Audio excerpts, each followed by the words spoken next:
So, this video is about books and writing and all the usual stuff, but I feel like a few months ago I made a video about millennials becoming a writing trope. The more I thought about it, the more I realised a lot of people writing about millennials don't actually understand millennials. And the weird thing is, a lot of millennials don't understand us either. So I figured, as someone who is 38 years old and almost painfully aware of it, I might try and explain my generation, or at least explain how it felt like growing up in it. First, let's get the boring definition out of the way first. If you were born between 1981 and 1996, congratulations, you're a millennial.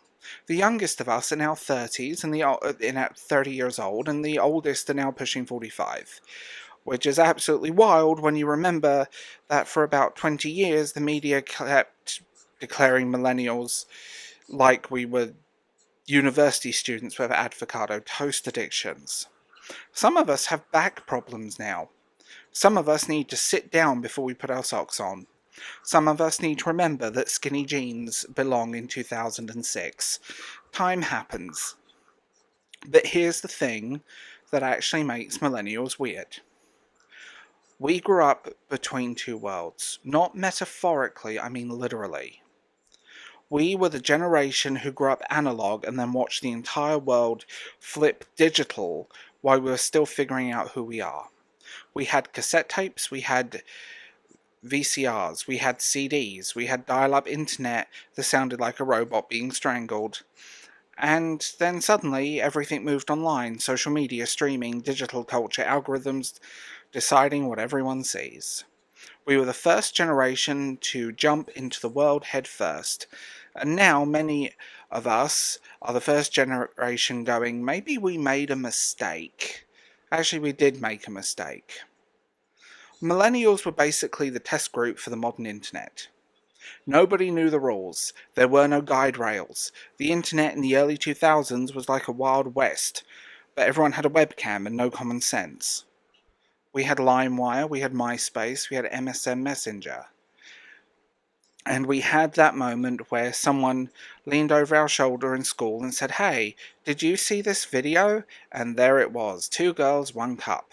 Which, looking back, is probably the moment the internet collectively lost its innocence. And somehow we survived that. So when people say millennials are fragile, I always think, we saw things online in 2005 that would require a therapist, a content warning, and probably a priest today. And then there's the other part of the millennial story people forget. We were raised on a very specific promise.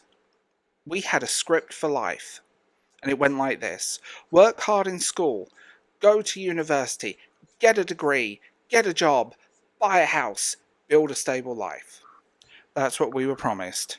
And to be fair to the adults telling us that, for a while it looked really true. The 90s and very early 2000s felt stable. The economy looked strong and everyone seemed to be moving upwards. So a lot of millennials did exactly what we were told. We went to university, we took on massive student debt. We studied things we were told would lead to careers. And when we walked out of education, straight into a collapsing job market. The early 2000s recession hit, then the financial crisis, and then suddenly the world we were prepared for wasn't the world waiting for us. Which leads to one of the biggest myths about millennials. The idea that we're lazy or entitled. Now look, every generation gets called lazy by the one before it. That's tradition at this point. Gen Z, I'm looking at you guys. That's a particular cultural heritage. We can make fun of the generation that came after us. But with millennials, there was a lot more going on. A lot of us weren't lazy. A lot of us were trying to survive a completely broken jobs market. Which meant, let's look at my own work history. I studied fashion design, graphics design, English literature. I worked as a local paper journalist. Then life happened.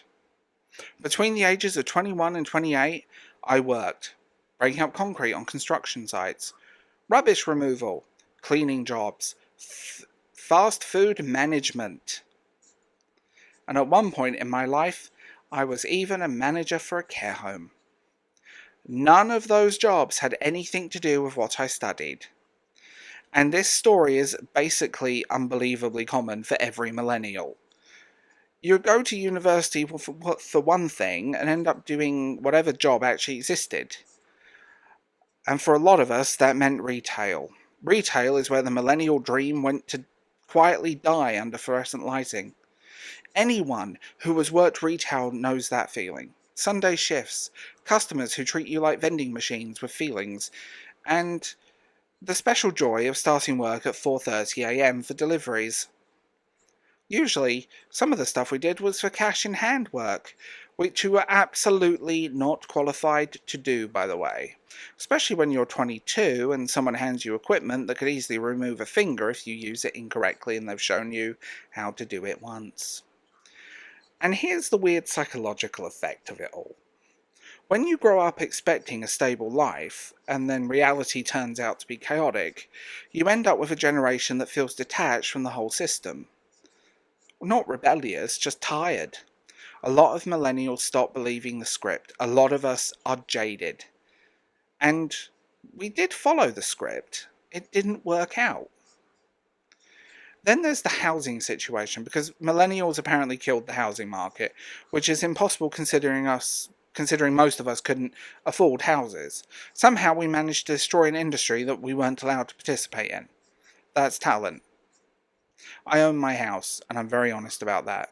But that came down to luck, timing, opportunities, and circumstances lining up. A lot of people in my generation just worked as hard and never got a break.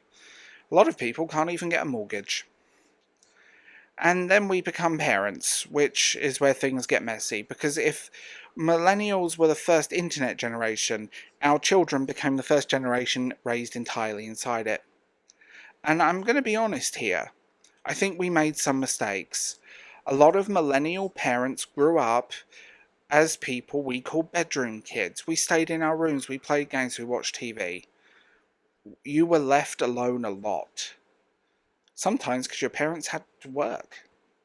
And then we became parents, and some of us recreated that environment, except now the bedroom has Wi-Fi and a tablet, which means something our parents never had to deal with.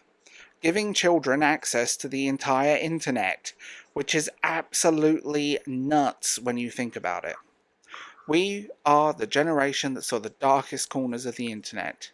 Some of us, well, still handle a tablet like a 5-year-old with a colouring book.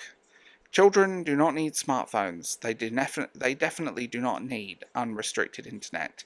If you lived through the early internet, you know exactly why. So millennials ended up becoming this strange mixture of things. We're cynical, but we're also nostalgic.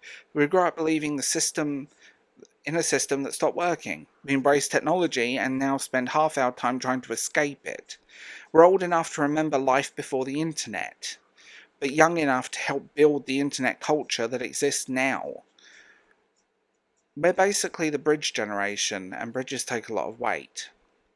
Which is why when millennials shows up in books or TV shows, it often feels a bit shallow, a bit stereotypical. The burnt out millennial, the sarcastic millennial, the I drink coffee and hate capitalism millennial.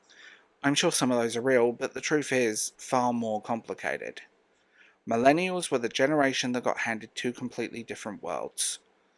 We were told one thing about how life would work, and then reality handed us the equivalent of being hit in the face with a dead fish. And most of us have spent the last 20 years trying to figure out where we actually fit. Also, we're the generation that learned one extremely important survival skill. Lower your expectations slightly and keep going. Which I know does not sound inspiring at all, but honestly it works, because once you stop expecting the system to make sense, you get very good at adapting. You find weird career paths, new skills to learn, you survive. Even if that survival sometimes involves managing a fast food restaurant at 23 and wondering how on earth did this happen, because I know how it happened, you misread my resume and put it in the wrong pile. So when people ask why millennials sometimes seem a bit cynical, or why we don't seem particularly impressed by a system around us, that's probably why. We're tired. We tried doing things the correct way, and the correct way turned out to be a mess.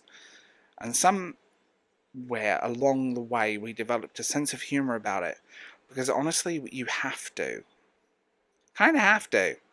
Otherwise, you just sit here staring at your student loan statement until the sun explodes. And maybe that's the real millennial trait, not laziness, not entitlement, just a generation that realised the map we were given didn't match the terrain. So we folded it, put it in our pocket, and kept walking anyway. I'm Darth James. I'm a jaded millennial. Like, sub, and tell me what you think in the comments below. And if you want to be part of the conversation, consider joining my Patreon or becoming a member of my channel. I also have written articles on Substack. See you in the next one.